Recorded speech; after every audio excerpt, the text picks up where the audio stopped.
Sir, ರಾಜ್ಯದಲ್ಲಿ ಈ ಮೂಢ ಹಗರಣವನ್ನು ಮುಚ್ಚಿ ಹಾಕ್ಲಿಕ್ಕೆ ಜಾತಿ ಗಣತಿಯನ್ನ ಎದುರು ತಂದಿದ್ದಾರೆ. ಅದು ನಾಟಕ ಅಂತ ಎಚ್ ಡಿ ಕುಮಾರಸ್ವಾಮಿ ಯಾಕ ಮೂಢ ನಾಟಕ ಅಲ್ಲ? ಮೂಢ ಯಾಕೆ ನಾಟಕ ಅಲ್ಲ?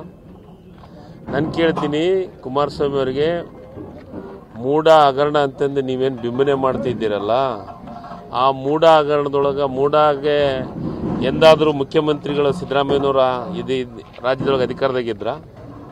ಯಾವುದಾದ್ರೂ ಕಡಿತಕ್ಕೆ ಸಹಿ ಹಾಕಿದಾರ? ಬಿಜೆಪಿ ಸರ್ಕಾರ ಇತ್ತು, ಬಿಜೆಪಿ ಸರ್ಕಾರದಾಗ ಮನವಿ ಕೊಟ್ಟಿದ್ರು, ಅವ್ರ ಮನವಿ ಪ್ರಕಾರ ಅವ್ರು ಕೊಟ್ಟಿದ್ದಲ್ಲ, ಅದನ್ನ ಯಾಕೆ ಸಿದ್ದರಾಮಯ್ಯ ತಲೆಗೆ ಸುತ್ತಾ ಇದ್ದಾರೆ? ನೋಡಿ, ಬಿಜೆಪಿ ಅವರಿಗೆ ಈಗ ಬಿಜೆಪಿ ಅನ್ನೋದು ಹೋಗ್ಬಿಟ್ಟೈತಿ ಕರ್ನಾಟಕ ರಾಜ್ಯದೊಳಗೆ, JDS ಆಗಿಬಿಟ್ಟೈತೆ ಅದು ಬಿಜೆಪಿ ಹೋಗಿ. ಮತ್ತೆ ಕುಮಾರಸ್ವಾಮಿ ಅವರು ಏನು ತಾವು ಹೇಳಿದ್ದೆ ವೇದವಾಕ್ಯ ಅಂತ ತಿಳ್ಕೊಂಡಿದ್ರಲ್ಲ, ಅದು ದೊಡ್ಡ ತಪ್ಪು. ತನಿಖೆಗೆ ಒಪ್ಪಿಸಿದಾರಲ್ಲ, ತನಿಖೆ ಆಗಲಿ ಗೊತ್ತಾಗತ್ತೆ. ಮತ್ತು ಜಾತಿ ಜನಗಣತಿಗೂ ಮತ್ತು ಮೂಡಕ್ಕೂ ಸಂಬಂಧನೇ ಇಲ್ಲ.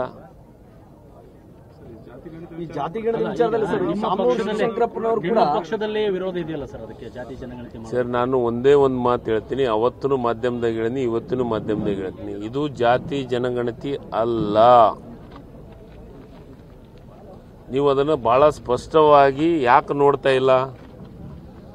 ಆರ್ಥಿಕ, ಸಾಮಾಜಿಕ, ಶೈಕ್ಷಣಿಕವಾಗಿ ಮಾಡುವಂಥದ್ದು ಗಣತಿ. ಅದು ಜಾತಿ ಜನಗಣತಿ ಮಾಡಲಿಕ್ಕೆ ರಾಜ್ಯ ಸರ್ಕಾರಕ್ಕೆ ಅವಕಾಶ ಇಲ್ಲ.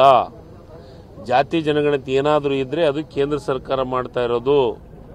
ಕೇಂದ್ರ ಸರ್ಕಾರ ಮಾತ್ರ ಅವಕಾಶ ಇದೆ ಕಾನೂನಿನೊಳಗ. ಇದು ಜಾತಿ ಜನಗಣತಿ ಅಲ್ಲ.